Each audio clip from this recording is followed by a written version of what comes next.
Donald Trump is a Russia/Putin sympathizer. Yesterday in the United Nations, there was a vote regarding Russia and their actions. Let me show it to you. The U.S. votes against the UN resolution condemning Russia for the Ukraine war. Now, I ask you, when all of the Western allies, all of NATO is voting in favor of this, and the United States votes with Hungary, Belarus, China, all the dictators. No, even China didn't vote for this. Even China didn't? No, even China set this out, Pumps. They voted with Iran, North Korea. Wow. Yeah. So, I mean, this tells you everything you need to know. And this whole Trump-Russia thing, from the Mueller report to before that, when Kevin McCarthy was talking to then Speaker of the House, Paul Ryan, and they said, we think Trump is on Putin's payroll. And then this total bend over on the international global stage and lying, using Tucker Carlton's and the Kremlin's talking points to the Americans and completely lying that Ukraine started the war. And it's no surprise. So we have a compromised federal government right now, a compromised executive branch, and we're going to keep calling it out. But this is insanity. And to all the triple Trumpers, you might think you want to live the way the Russians live, and you might think North Korea seems fun, and you might think Iran seems cute.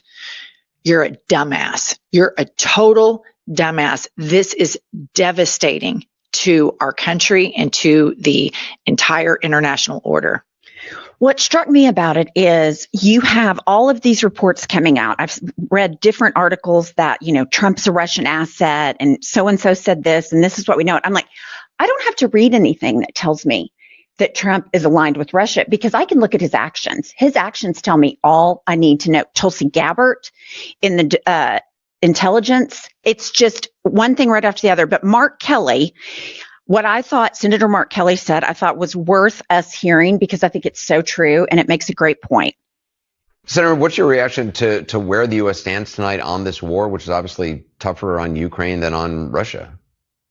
Yeah, Anderson, it's shocking, that after 80 years, in a few days, Donald Trump just blew up the Western alliance. I mean, completely. And you have the Secretary of Defense on TV over this weekend talking about how this is a complicated situation. It's not complicated. It's very clear who the aggressor is. It's clear who the war criminal is. And this vote today in the UN, where the United States of America is siding with the North Koreans and with Russia and Belarus. I mean, even after this, first month of this administration, I'm still kind of shocked of what happened over the last, several days. And make no mistake, Anderson, this makes our country look weak, and we are less safe because of it. By the way, it just, when you think about what he's done to the military, what he's done on the international stage, I worry. Is the U.S. as strong as it used to be? Are we going to get in some type of conflict that we can't defend ourselves because we have incompetent people from top to bottom and we're siding with Russia? You've got Elon Musk, who there's no question was talking to Putin for years. The Starlink incident with Ukraine during the Russia-Ukrainian war. Like, this is terrifying stuff. I'm literally alarmed. It is. I think what's so devastating about all of this, and this is why Macron came over, and you see the Europeans forcefully meeting and talking about how they can help support Ukraine, because Putin has ambitions to charge into all of Europe. And I think they have Donald Trump by the balls. His balls are in a vice grip. I think he is so incredibly compromised. This guy loves to take victory laps. He loves to talk about what a badass he is. Now he's picking fights with the governor of Maine, because that's all he can really do, because Musk and Putin won't allow him to do anything bigger than that. He can't defend the United States of America on the national stage because he's owned and compromised by Musk and Putin. And this is horrific. This is terribly sad. The United States of America voted with our adversaries at the UN, and that is breathtaking. It really is. And what I find interesting, this next comment from Trump regarding this issue, I have a lot to say about that. So let's play the clip. Rationale in having the U.S. vote against the UN resolutions that Ukraine proposed and also the U.S. I would rather not explain it now, but it's sort of self-evident, I think. It is self-evident. It is self-evident that Putin is in control of the United States government through Donald Trump, his useful idiot. It is absolutely self-evident that this government will lay down for Putin. It's oligarchy, Putin, Musk's. I don't know what is going on, but I know it is nefarious, and I know it has real world implications, not just for the United States, but for Europe at large. It's very obvious. I mean, it is very, very obvious that this is a coup. And at first look, you could think it was by Elon Musk, but it seems to be that the president of the United States has been compromised by Russia for the longest time. And I'm ready for the climax. Like, what is it? Do you have the PP tape? Let's roll it out. I mean, let's go. But I think it's even deeper than that. I think Trump is owned by them. I think that we all know he's a terrible businessman. As you always point out, he bankrupted a casino.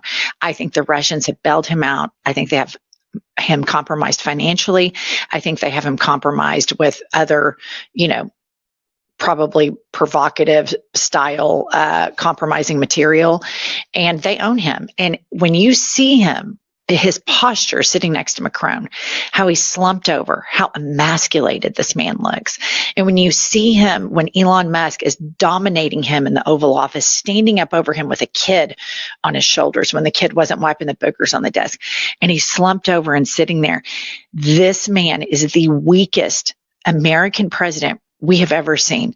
And this is terrifying. And I don't know what can be done, but I do know that I want the world to know that tens of millions of Americans see what you are seeing. Mm-hmm. And we do not want to lose our alliances with Western democracies and other, peacemaking countries around the world.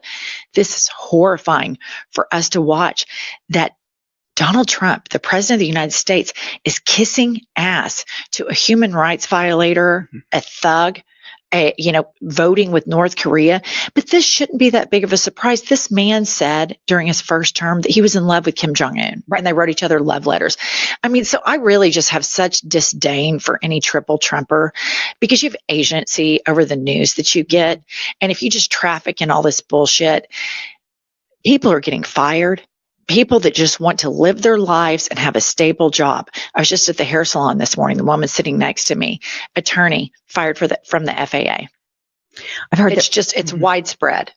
Well, the last clip I want to leave you with is self-evident, because Donald Trump, who has called Zelensky a dictator, refuses to call Putin a dictator, which we all know Putin is a dictator, a war criminal, murderer, all the things. Here we go. Zelensky a dictator. Would you use the same word regarding Putin? I don't use those words lightly. I think that we're going to see how it all works out. Let's see what happens.